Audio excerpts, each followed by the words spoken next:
been on the city council for 12 years now. I'll be ending 12 years here next month.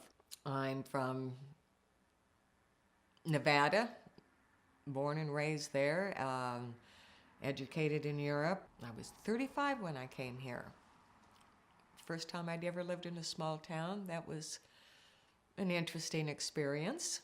I've really grown to love this town. It's got some really unique features to it and some really wonderful people. And we're all striving to keep it going, to try to revitalize it if we possibly can, back to its heyday. I've read some interesting articles on it from back in the early 1900s, and I guess it was kind of a booming community up until the 1950s, I believe, when the railroad and the oil started pulling out. So I'm just really on board with trying to figure out how to revitalize it if we can. In fact, when I first arrived here, they were rebuilding the old depot to turn it into a library. And the entire town turned out, I remember. The entire town turned out and volunteered to help rebuild that. And I'd never seen that in any of the other towns I've been in. Came on in 2007.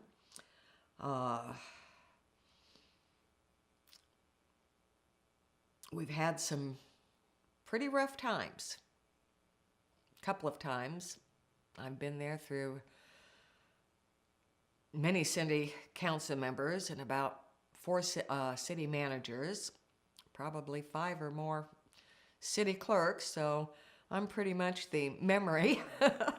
We're thriving, we're doing well, we're paying all of our bills. We've got all of our audits up. We just recently got an audit which gave us the thumbs up for the first time in a number of years. Every 5 years, we're supposed to clean the water towers, drain them, clean them, and then 5 years after that, totally resurface the inside and out for rust, mold, what have you. And as you're probably aware, we haven't had them cleaned since 2004. We went one step further. We're putting in aeration in the towers and in the down in the pipes as well. That way, instead of the water sitting just stagnant until someone happens to turn on the tap, it'll constantly be having oxygen put into it and moved around and aerated. So that's going to go a great deal. Well, cleaning them alone after, 16 years is going to go to a great deal to clean up our water. And then that will go one step further. We're looking to try to get a loan for $100,000 to finish it off.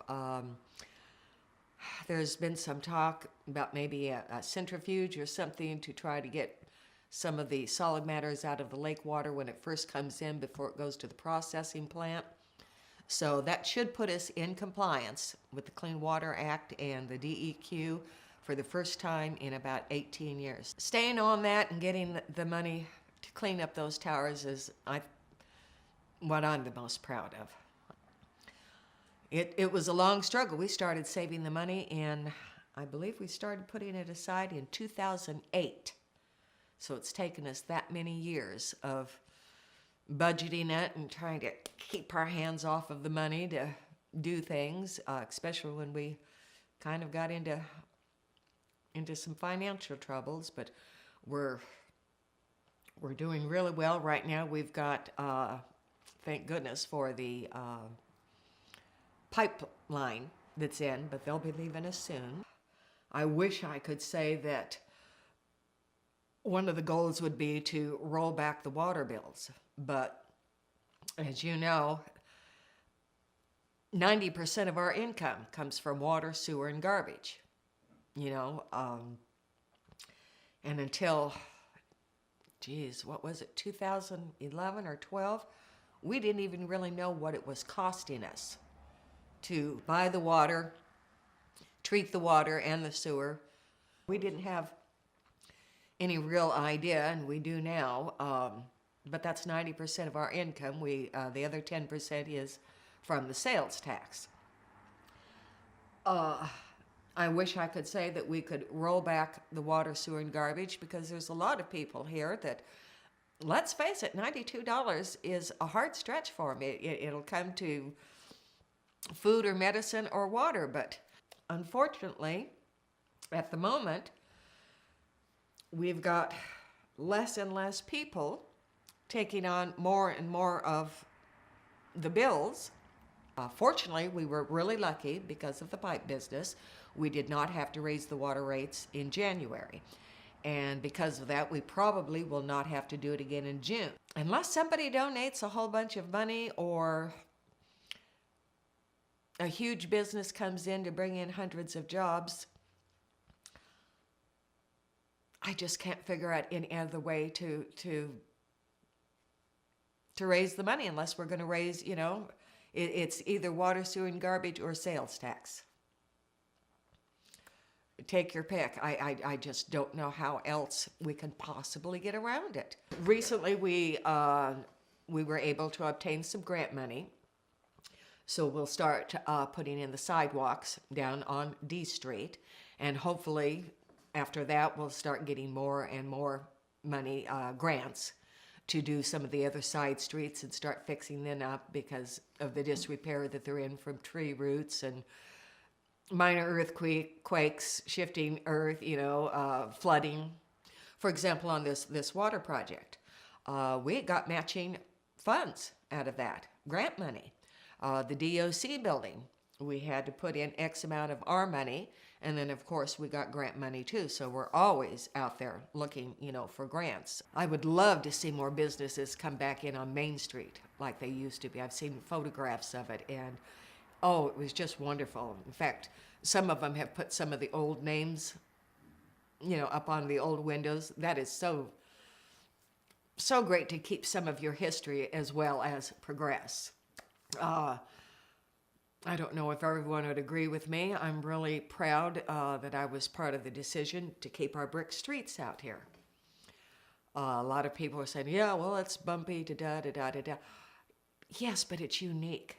There aren't very many cities that kept that. It's kind of like when do you remember when the steam train came through? And the reason they came down and all of the citizens were able to go onto that and they stayed here was because we kept the depot where other towns, they tore them down. These streets were put in the early 1900s, and we've had to repair them one time. And that was was it 2010, 2011? And that was only half the street. So, which is the more economical? I don't have any personal agenda for myself. The agenda is strictly for what is best for the citizens and for this town. If I'm going to fight and argue and holler, I'm going to do it in public and on recording, so there's no mistake about, what I'm fighting for. I would like to continue to keep fighting for the city, to make it grow again, to keep it as beautiful as it is, and to bring in, the good, solid people and give them a safe place that they can live. I would like to thank all of the previous people that have been on the council. Again, I've learned from them. Gail Johnson, my mentor. Jim Bernard, he brought some wonderful things. Bill Everett, Biff Eck, Henry Laura. The current council that we have now has been so fantastic. I think we've accomplished a great deal. Everyone has got, some wonderful ideas, of how to, better the city. But we've had some wonderful, wonderful city council members over the past 12 years, and I've learned a lot from them. I really have. I've taken a little bit, from each and every one, and I appreciate all of them. And I have to say that if I'm not reelected, which I'll get misty over now, that I think that I can truthfully say I've done my best. I've tried as hard as I could, and I can't think of anything else that I could have done that I didn't do. I try to listen to people. If they have a problem, I will bring it to the attention to the council or to the city manager to address or put it on the agenda. I've just done the best that I could. And if I failed, well, I'm human. Yeah, I'm gonna trip, stumble, and fall, but I did do the best I could. My name is Carole Eakin. I would appreciate your vote in April for City Council. Thank you.